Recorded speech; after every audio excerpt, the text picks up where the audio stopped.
alors ñu ñëw ci honorable Sanoussi gis nañu ne fi mu tàmbalewul ci Mbacké gis nañu ne Ousmane Sonko mi ngi doon wër quelques communes yi nga xam ne ñoom seen coalition wala seen parti ñoom ñoo ko gagné alors gis nañu foule bi ko doon topp ak yenn saa yi xët-xët yu ñu doon nemmeeku ci diggante ces militants ak force de l'ordre yi alors lii nii bu yàggee est-ce que mënuñu jàpp ne tension politique bi nga xam ne mooy plané ci réew mi du continuer ba fii ak échéance bi ñu jëm ñun ñëpp muy 2024. Mohamed dafa mel ni yow da nga foog ne affaire bi commencé wul xam nga bi ñuy wax dañuy wax artu leen mais actuellement dafa jot c'est-à-dire léegi on est à l'action c'est-à-dire Mohamed c'est-à-dire en vérité on n'a plus de solution parce que c'est pas passif hein c'est la coalition de l'opposition c'est-à-dire dootul sax Yewwi Askan Wi c'est-à-dire tous les citoyens sénégalais tous les partis politiques d'opposition ñooy nar a nekk benn jàkk c'est-à-dire ñun suñu message ce n'est plus pour Macky Sall li Séné Sall laay wax message bi ñuy lancé rek mooy dégg naa les leaders de Benno nee na ñoom pare nañu Aliou Tine dafa benn wax Sénégalais yi commencé à s'émouvoir wooy warul wax guerre civile non kenn waxu fi dafay wax loo xam ne koy moytu day artu parce que ñoom ñoo ne pare nañu li fi amoon mars du fi amati ñu ne leen bu ngeen defee li ngeen ñu defaat lu ko raw ils nous ont donné le temps de se préparer maintenant ni ñu ñaal force de l'ordre yi comme ni ko Serigne suñuy papa suñuy frère suñuy doom ñoo nekk dans la police dans la gendarmerie on a l'une des meilleures polices de la gendarmerie du Sénégal. billahi wallahi. mais ñuy tiré Sénégalais yi ñu ngi recruter 1000 ñu ngi recruter 2000 pour donner dans l'impression des jeunes kuy génn sax ñu ne leen bu ñu demee ba Sénégal bu ñuy tiré xale yi dañ leen di wax ne bu ngeen génn dañ leen di rey comme ñun suñu police suñu armée dañoo war a rey la police la gendarmerie n'est pas là pour tuer c'est pour éduquer bañ nañ ko ba opposition léegi montre bi ñu joxe mooy bu meeting tasee nañ ko nettoyer ba mu set wicc door a dem doo fa dégg li mu la wax nii meeting bu nekk les policiers les gendarmes dañuy jël ay ndox ay sandwich dañ jox. Mais pourquoi Macky Sall il a une seule arme c'est les forces de l'ordre contre l'opposition il est temps maintenant comme que wax nañu jéem nañu moytu nañu dem nañu seeti les marabouts seeti les ONG sotti nit ñu baax ñëpp ne leen li ñu koy demander rek mooy ne respecte sa parole toog bàyyi ñu organiser dem élection mais tu peux comme dans un pays le Sénégal heure bi kenn xamul kan moo war a nekk candidat Khalifa Sall n'est pas candidat Karim Wade n'est pas candidat Macky Sall n'est pas candidat mu ne damay jàpp Sonko ñoom wax nañ ko ci meeting bi on était tous informés que ñoom nee na meeting bi du am ñoo xamoon nañ ko parce que ils l'ont dit dem nañ sax ba nag diw du nekk candidat diw ñun dañuy nax waa taxaw nañu way bàyyi la ñu jàpp Sonko yéen ngeen ne candidat il se trompe qui touche à Sonko touche à l'opposition qui touche à Khalifa Sall touche à l'opposition ñun suñu problème amul rendi ki non nous tous on va aller ensemble mënu ko Mohamed Macky Sall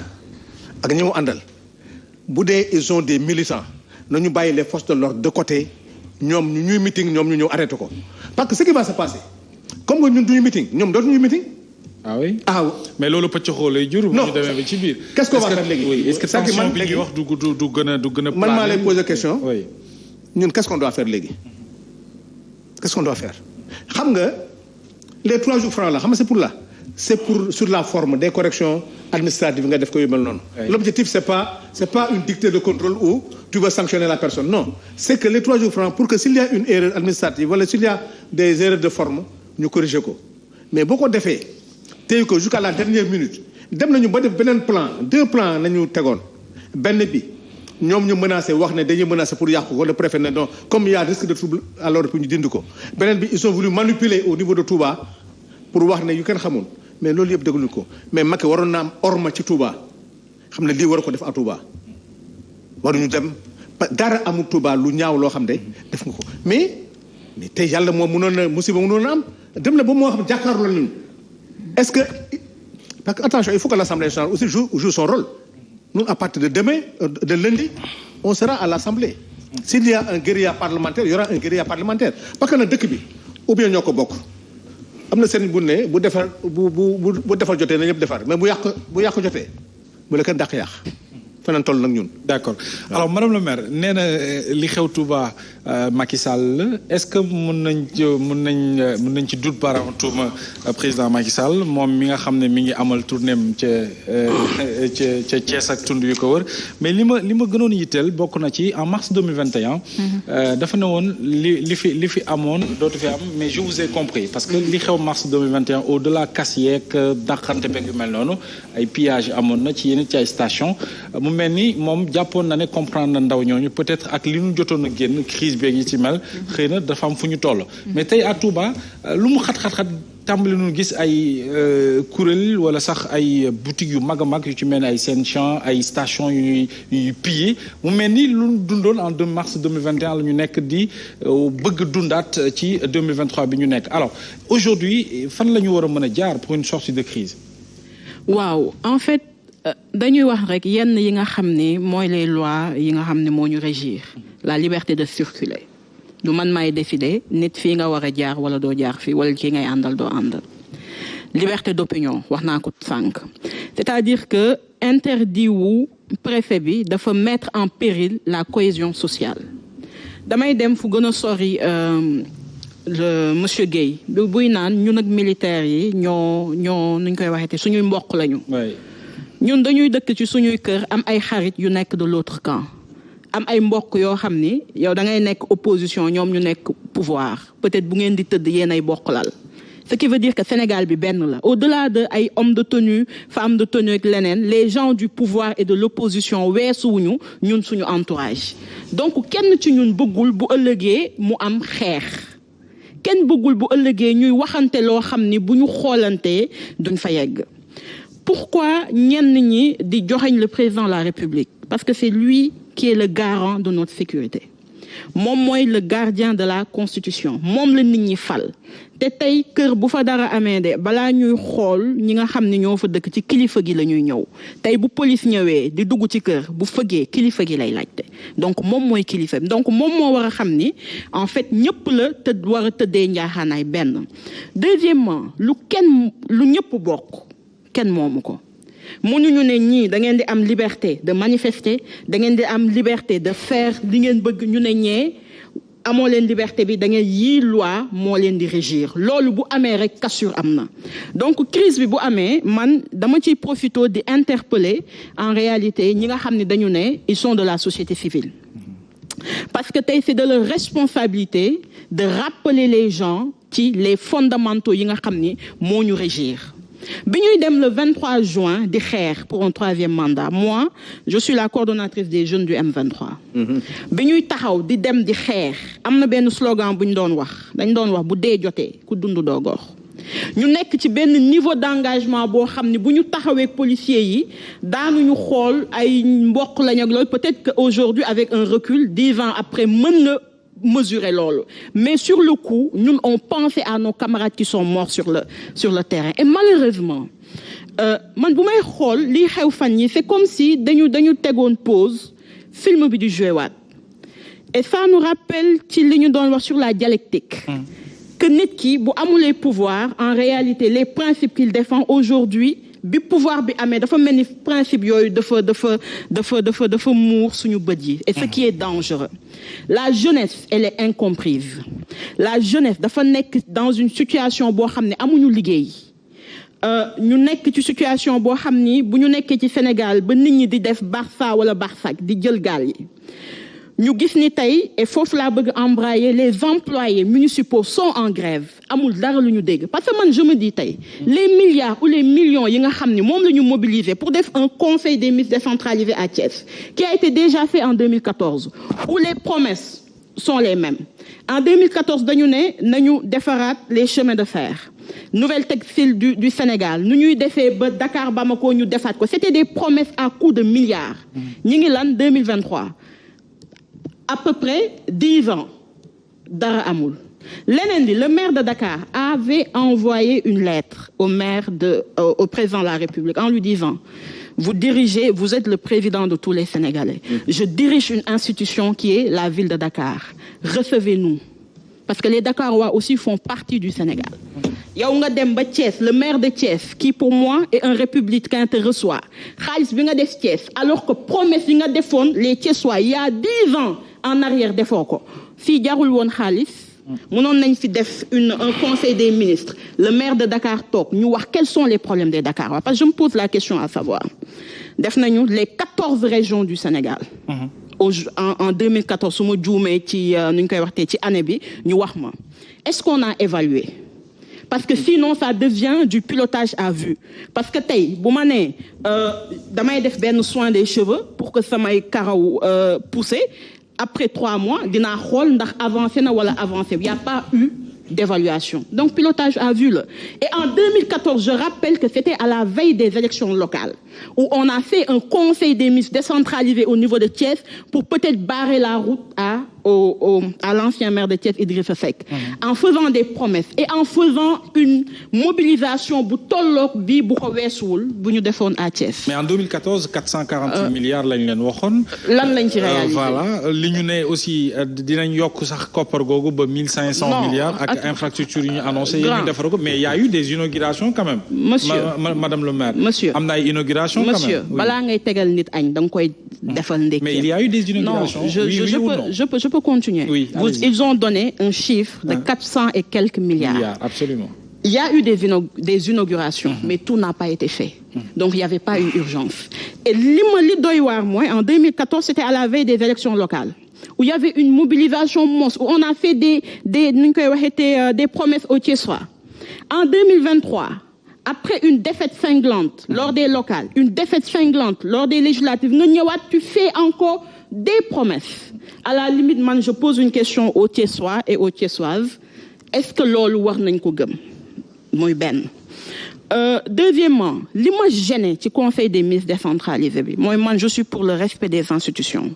Le président de la République n'est pas le président des gens d'un parti politique. C'est le président de tous les Sénégalais et faire une mobilisation boo xam ni nit ñi dañu sol ay t-shirt nit ñi di tàccu kii di à la limite je me dis que ñi ngi dem ci recul beneen bi je rappelle qu'à la veille des élections de 2012 Wade mobilisation bi mu defoon dañ ne woon c'était 2 millions de personnes ñu def ko obélisque def ko je pense ci kii bi ci Mermoz bi et pourtant il a eu une défaite cinglante en 88 la mobilisation que Wade avait faite xawmatuma fan la ko def ci mobilisation yi gën a rëy la amoon et je dirais pas malheureusement ou heureusement il a perdu les élections.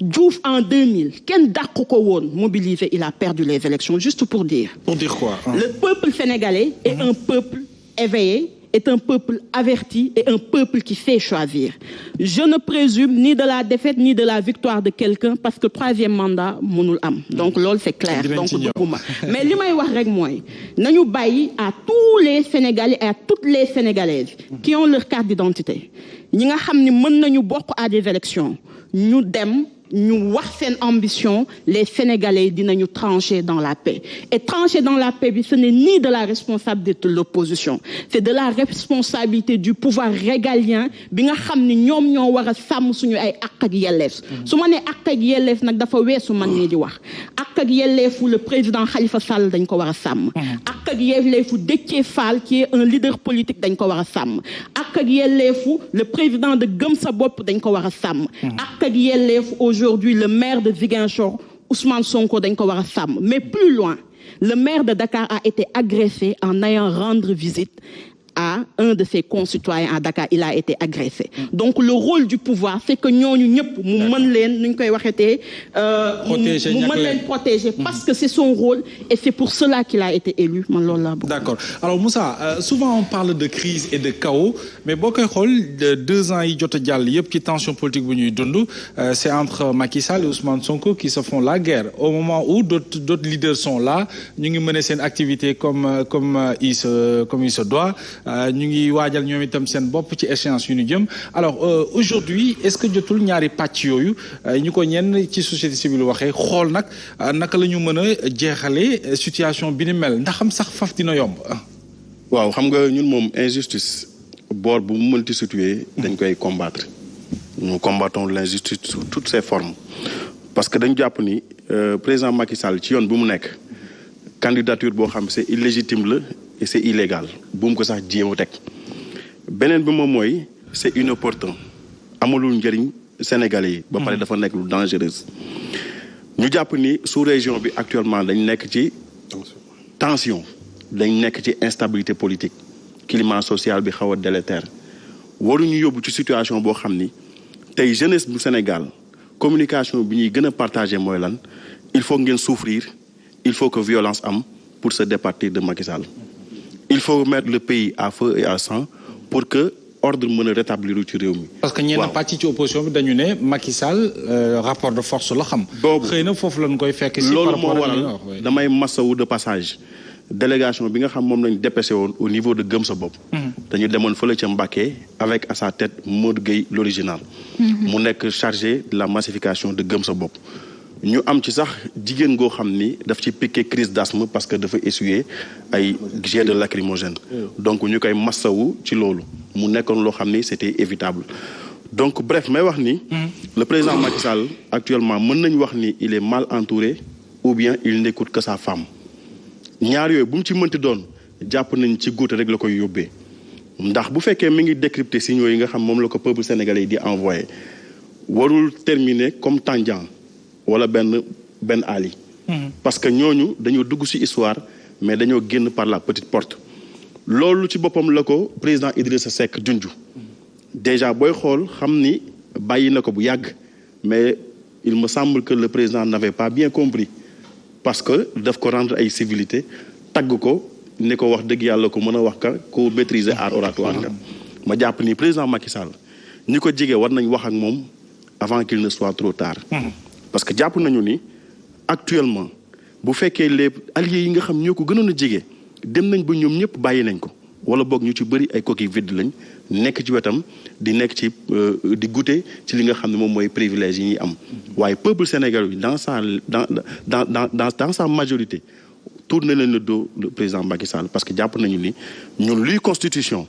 li mu ñu wax mooy nul ne peut faire plus de 2 mandats ne peut exercer plus de 2 mandats consécutifs loolu Sénégalais yëpp xam nañ ko te buñ ci àggee bu ko jéemee dina daj loo xam ni président mos ko daj ci Sénégal. ndax lu Abdoulaye Wade am lu woon jàppuñu ni président Macky Sall mën na ko am. donc manœuvre yi muy def yëpp na ko jël teg ko fële mu jéem a fexe apaiser climat politique bi woo ñi nga xam ni ñun ay sénégalais lañ ay républicains lañ mu woo acteurs yi autour d'une table fexe ba waxtaan ak ñoom wax leen ni. li ngeen doon xaar mën naa ko yàbbi muy élection yi dinaa ko organiser. mu nekk loo xam day libre et transparente ku ci bëgg a bokk di nga ci bokk waaye man bokkuma. loolu la Sénégalais di xaar ci moom. tension bi yëpp li ko wund loolu la. président Macky Sall dafa bëgg a def 3e candidature waaye dafa bëgg a écarter ay opposants pour jàkkaarloog yaawu jaam. loolu ci boppam le Sénégalais dul accepter. parce que ñun kenn duñu tànnal président de la République. beneen bi mooy li nga xam ne moo war a am mooy sunu institution yi war na leen joxaat doole bu baax. looloo tax boo xoolee ci sunu programme dañuy wax ni séparation des pouvoirs waratul nekk de 20 mots dafa war a nekk une réalité maanaam dañ ko war a jox jëmm bind ko xaatim ko bu ko defee Sénégal yëpp xam pàcc bu ci nekk la nga xam moom la jox comme ay prérogatives tey damay jël loo xam ni exemple la muy préfet yi nga xam moom lañ doon junj léegi nga xam ni dem nañ ba interdiction ci ay marche wala ay manifestation dafa dem bañ ériger ko en règle te exception la waroon doon. exception la waroon doon dañ la war a encadrer bu fekkee da nga am loo xam ne omission la wala irrégularité ñu mettraat la ci circuit fexe ba encadrer la. parce que sénégalais bu nekk da nga am droit ci ay opinion am droit ci liberté ci manifestation surtout un leader politique boo xam dafa am agenda. yow nga am sa agenda di ko dérouler d'un côté nga bëgg a empêcher sa benn adversaire mu dérouler agenda am loolu sénégalais yi duñ ko accepter. d'accord moo tax opposition bi yépp dañu ànd ci combat de principe bi nga xam ni. duñu nangu benn opposant ñu koy persécuter ci dans l'exercice de son droit. Très bien alors boobu léegi yéen a koy évoqué muy la question du 3e mandat honorable Sanoussi dañuy def transition ñëw ci foofu alors ci conseil des ministres décentralisé bi à Thiès Idrissa Seck.